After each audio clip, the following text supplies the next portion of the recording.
In this video, I'm going to teach you how to connect Notion to Google Drive so you can seamlessly access your files and documents. It's fast, secure, and makes file sharing much easier. Let's get started. First, go to notion.so and log into your account using your email or Google account. Then go to your database or workspace where you want to connect your Google Drive. Next, head over to Settings located in the bottom left corner of the Notion sidebar. Then click the Connections section from the Settings menu to see all available integrations. Now you'll see the Google Drive icon. Just click Connect, and a prompt will appear. Log in with your Google account and authorize the connection.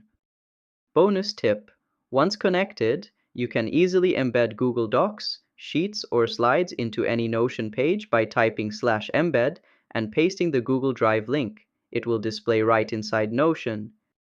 And that's how you connect Google Drive to Notion. If this helped you streamline your workflow, give it a like and subscribe to How to Tutor for more fast and easy guides. See you next time!